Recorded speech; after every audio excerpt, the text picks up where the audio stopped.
تو انہوں نے مسجد الاقصی بیت المقدس کو آگ لگائی، اور وہ بیان دیا اس نے بعد میں کہ میں پوری رات جاگے رہی کہ کوئی نہ کوئی طرف سے عرب فوجیں ہم پر حملہ کرے گی۔ صبح جب سورج اٹھا تو میں نے دیکھا کہ کچھ نہیں ہوا ہے کوئی طرف سے بھی، تو ہم نے یہ طے کر لیا اور محسوس کیا کہ مسلمان امہ سوئی ہوئی ہے اور ہمیں کوئی چیز کی نہ پرواہ کرنے کی ضرورت، نہ پریشان ہونے کی۔ یہ مثال اس لیے میں آپ کو دے رہا ہوں کہ سب سے اہم بات آپ کے لیے اب یہ ہے کہ دنیا اس بات کو قبول کرے کہ پاکستان کی عوام و حکومت و فوج اس طریقہ کار جو ہندوستان نے اختیار کیا ہے، جس میں انہوں نے شملہ پیکٹ کو ختم کیا، جہاں انہوں نے وعدہ کیا تھا اور دستخط کی ہے کہ ہم کوئی آلٹر نہیں کریں گے کوئی بھی چیز کو۔ انہوں نے قراردادیں اقوام متحدہ کی، ان پہ بھی پانی پھیرا ہے، اور جو بھی ہم سے معاہدے کرتے آئیں ان کو توڑتے رہیں۔ تو انہیں یہ حرکت میں شاید آج کل ان کے مشورے بھی اسرائیل سے مل رہے ہیں، تو انہوں نے سوچا گا کہ یہ امہ، اور پھر امہ نے اب تک سوائے ایران کے یا ترکی کے ایسی کوئی خاص بات نہیں کی ہے، بلکہ چین اور روس نے زیادہ زور دیا ہوا ہے۔ لہٰذا جو بھی آپ کرنے جائیں، میں سمجھتا ہوں کہ سب سے پہلی بات جو اہمیت کی باعث ہے وہ یہ ہے کہ دنیا یقین کریں کہ آپ اس معاملے کو جانے نہیں دیں گے۔ 70 سال اگر آپ نے، اور یہ آپ کا جواب ہے، آپ نے جانے دیا، تو وقت آ گیا ہے کہ اب مزید، چونکہ اتنی زیادہ ہندوستان نے حرکتیں آگے بڑھا دی کہ اب یہاں سے لوٹ جانا یہ ممکن نہیں، بلکہ پاکستان کوئی نہ کوئی بہت ہی سخت اقدامات میں اپنے آپ کو شامل کریں۔ ٹھیک ڈاکٹر صاحب، آپ کا مجھے کامنٹ چاہیے۔ 90 لاکھ کشمیریوں کی زندگی جو ہے وہ خطرے میں ہے، شہید لاکھوں ہو چکے۔ احتجاج کے ڈر سے کشمیر میں سچویشن یہ ہے کہ کرفیو نہیں اٹھایا جا رہا۔ OIC نے ڈیمانڈ کی انڈیا سے کہ فوری طور پر کرفیو کو اٹھایا جائے، لیکن بھارت نے اسے اگنور کیا ہے۔ کیا OIC کی کوئی حیثیت نہیں ہے؟ جی، میری نظر میں تو واقعی کوئی حیثیت نہیں ہے، علاوہ اس کے کہ وہ پیپر ٹائیگر ہے اور ریزولوشن پروڈیوسنگ انٹیٹی ہے۔ یہ وہ کڑوا سچ ہے جو ہمیں، جس کا سامنا کر لینا چاہیے، اور یہ آج سے نہیں، سالہ سال سے یہ صورتحال ہے۔ اور اس وقت آپ نے جو بہت سیلیبریٹ کیا تھا کہ یونائٹڈ نیشنز میں اس کے اوپر ایک کنسلٹیٹو سیشن ہو گیا، تو خود CNN والوں نے یہ کہا کہ بھائی یہ ہوا ہے کہ ایک ایسا ایشو جس پر مکڑی کے جالے لگے ہوئے تھے، وہ ایشو سے مکڑی کے جالے جھاڑے گئے ہیں، اس کے علاوہ کچھ نہیں ہوا، کیونکہ انہوں نے ایک بار پھر یہ کہا ہے کہ بائی لیٹرلی اس کو ریزالو کریں۔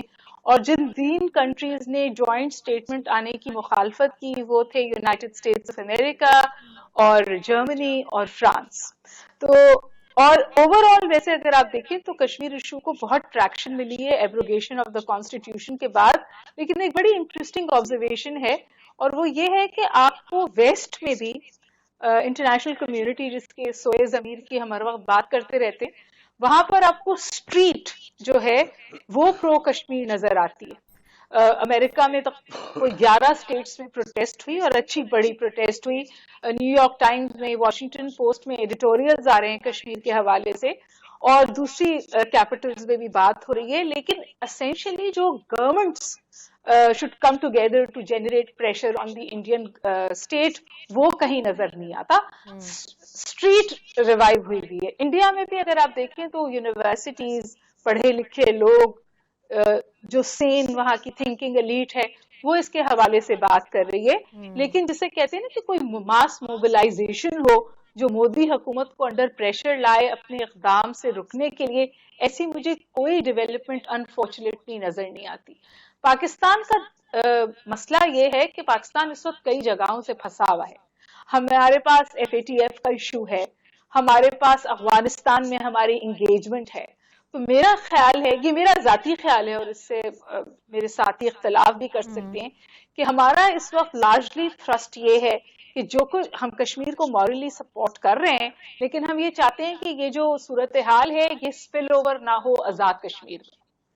اور ظاہر ہے کہ ہم نے اس کو انٹرنیشنلی اجاگر کرنے کی کوشش کی ہے. عمران خان صاحب اس کے حوالے سے بات کر رہے ہیں، لیکن مجھے کہیں سے بھی کوئی ایسا اشارہ نہیں مل رہا جہاں مجھے لگے کہ انڈیا پہ اس طرح کا ریکوزٹ پریشر جنریٹ ہوگا کہ وہ اس سے باہر نکل سکے. انڈیا صرف ایک پریشر سے اس وقت ڈرتا ہے، اور وہ پریشر ہے کشمیری ریزسٹنس اٹ سیلف. اور کشمیری ریزسٹنس اٹ سیلف کو آپ نے دیکھا کہ ہم تو 6-7 سال سے کہہ رہے ہیں نا کہ India Kashmir is the most militarized region in the world. اس لفظ کا مطلب کیا ہے؟ اس لفظ کا مطلب یہ ہے کہ ہر 6 کشمیری پر ایک فوجی کھڑا ہے. بالکل. ابھی جو انہوں نے ریسنٹ موبلائزیشن کی ہے افواج کی، جس کے بارے میں کوئی ہمارے پاس رپورٹ یا نمبرز نہیں ہے، قیاس یہ کیا جا رہا ہے کہ اب ہر تیسرے کشمیری پر ایک فوجی کھڑا کیا ہوا ہے.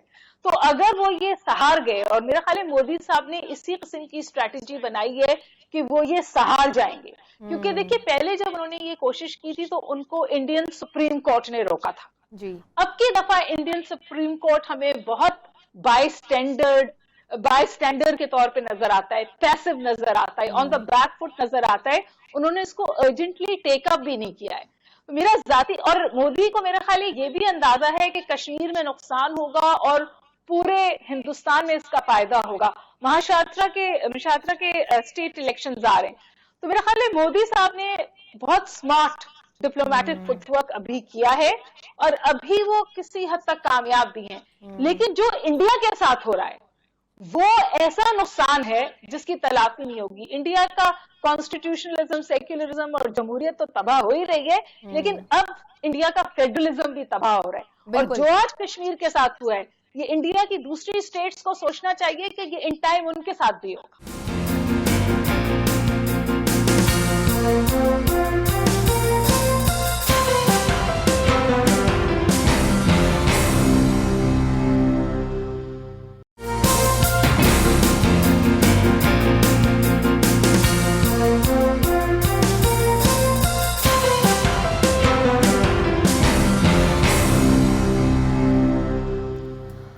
Welcome back. عبداللہ حسین صاحب، وزیراعظم پاکستان نے یہ تجویز دی ہے یو این کو کہ یو این کے مبصرین کا ایک گروپ جائے کشمیر اور وٹنس کرے، دیکھے کہ وہاں پر کس قدر بدتر صورتحال ہے. ڈز اٹ میک سینس کہ اس قسم کا انوائے اور یہ ایک ڈیلیگیشن جا سکتا ہے وہاں پر اور وہ وٹنس کرے؟ ایک اگلے باتوں کا ایک معاملہ آپ کے سامنے پیش کرنا چاہتا ہوں. ذوالفقار علی بھٹو شاید بہت ہی ذہین مند اور بہترین خارجہ کے پالیسی کے مالک تھے. 1971 میں پیئر ٹیوڈور جو پرائم منسٹر تھے کینیڈا کے، وہ پاکستان آئے تھے پرائیویٹ وزٹ پر، اور بخاری صاحب کے گھر پہ کلفٹن پہ ان کی ملاقات ہوئی. تو بھٹو صاحب نے بڑی تجزیے کے بعد کہا کہ لیکن ہندوستان بہت جلد ٹوٹ جائے گا. اور کئی بار یہ بات ہم نے کئی حکمرانوں سے سنی. میرا خیال یہ ہے کہ کوئی نہ کوئی طریقے سے وہ بچے رہتے ہیں. وہ ہمارے لیے کہتے ہیں ہم ٹوٹ پڑیں گے، ہم بھی بچے رہتے ہیں. تو آسرا کرنا، امید کرنا اپنی جگہ پر، لیکن یہ یاد رکھیں کہ جب نپولین کو پوچھا گیا کہ بڑے کامیاب آپ نے حرکتیں کی، آپ کے جنرل بہت زیادہ ذہین مند ہیں، تو اس نے کہا ذہین مند نہیں، مجھے قسمت کے جنرل چاہیے. I would like to have lucky generals. تو کہنے کا میرا مقصد یہ ہے کہ جنگ میں کتنی بھی آپ تیاری کر کے جائیں یا کوئی بھی حرکت میں، دیکھیں مشرف صاحب کی حرکت، ہم نہیں بات کریں گے، کارگل کے بعد آگرہ میں بات ہوئی. تو کہنے کا میرا مقصد ہے بغیر کوئی چیز کی تنقید کیے ہوئے یا کوئی چیز کی سپورٹ میں بات کرتے ہوئے عرض کروں گا کہ سب سے پہلے میں آپ میں کتنی ہمت ہے کہ آپ کیا کریں گے، یہ پہلی بات ہے.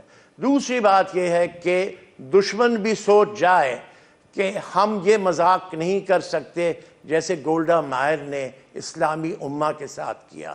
کشمیر کمیٹی بنی ہے، سعودی عرب اس کے ممبر ہیں، انہوں نے کون سا بیان دیا ہے. تو میں یہ ضرور عرض کروں گا کہ سب سے پہلے ان کی کمزوریاں سے تو یقیناً ہیں، ہم دعا گو ہیں سب بھائیوں کے ساتھ کہ ان کے ساتھ تکلیف پیدا ہو، لیکن ہماری جو حرکت و کامیابی ہوگی وہ ہمارے ہی طرف سے ہونی پڑے گی. لہٰذا میں یہ کہوں گا کہ دونوں مقام پر، ایک تو آپ پش کریں گے سیکیورٹی کونسل کو کس چیز کے لیے آپ پش کریں، سوال یہ ہونا چاہیے کہ آپ پش کریں کہ the status quo in the resolution of the United Nations, جو اقوام متحدہ کی قراردادیں ہیں، اس کی سٹیٹس کو ریسٹور کی جائے. یا تو سلامتی کونسل وہ فیصلہ کریں، اگر نہیں کر سکتے ہیں تو سلامتی کونسل کو اختیار ہے کہ انٹرنیشنل کورٹ آف جسٹس کو یہ سوال باقاعدگی سے بھیجا جا سکتا ہے. دوسری بات یہ ہے کہ ہیومن رائٹس کمیشن سے آپ کئی مہینوں سے جو بات اٹھا رہے ہیں، میں جب وزیر تھا میں نے بھی اس پہ کافی زور دیا کہ اٹھائیے اور اس کو اٹھائیے، اور جو 5 جولائی کا رپورٹ ہے اقوام متحدہ کا ہیومن رائٹس وائلیشنز کے، اس کو سرعام لے آ کر اور آپ انہیں بہت مجبور کریں کہ آپ اقوام متحدہ کی جو فوجیں مقرر ہیں کشمیر میں رہنے کے لیے، ان کو 3 گنا 4 گنا 5 گنا بڑھا کر ہندوستان کی فوجوں کو ہٹایا جائے وہاں سے. کم کم یہ قتل و غارت تو ختم ہوگی اور ہم ان کے لیے ایک سانس تو لے سکیں گے. تو ہماری آبجیکٹیوز یہ ہونی چاہیے کہ ہیومن رائٹس وائلیشنز کا اتنا یہ شور مچائیں ہم کہ یہ قتل کر رہے ہیں اور جو کر رہے ہیں اور جو وہاں کوئی 5,000 کوئی 10,000 فوج کہتا ہے ہندوستان کی وہاں بیٹھی ہوئی ہے، اور ہم یہ واضح طور پر لے جائیں، کوئی کشمیری اٹھائیں، کشمیریوں کے ذریعے ICJ کے جو ان کے ممبر رہ چکے ہیں. میں کہتا ہوں اور درخواست کرتا ہوں کہ عمر عبداللہ صاحب یا ان کے والد صاحب یا ان کی محبوبہ مفتی صاحبہ ICJ میں جائیں اور کہے کہ supreme court of India has forgotten its duty. انہوں نے کہا تھا کہ 370 is a section, permanent section of the Indian Constitution. انہوں نے کیسے ہٹانے دیا ہے؟ آپ یہ فیصلہ کریں. اور جبکہ قراردادیں موجود ہیں اس موضوع پر، تو یہ چیزیں جب تک آپ 3-4 طرف سے حملہ نہیں کریں گے، اور اس کو یہ کمیٹی بھیجنا یہ کوئی کمیٹی کا کام نہیں ہے. کمیٹی کیا کر کے دے گی؟ یہاں آپ کے ٹیکنیکل لوگ بہت ہی ذہین مند ہیں، آپ کے 3-4 فارن سیکرٹریز ہیں، میرا خیال ہے کچھ ریٹائرڈ ایمبیسڈرز ہیں. پاکستان کیس لڑ تو رہا ہے کشمیر کا، لیکن اس کیس کی جو نوعیت ہے یہ کچھ کمزور ہے، اس میں مزید جان ڈالنے کی ضرورت ہے. میں یہ کہہ رہا ہوں کہ 4 سرحدوں پہ لڑے، آپ ایک سرحد پہ تو لڑے جہاں آپ کی طاقت واضح ہو.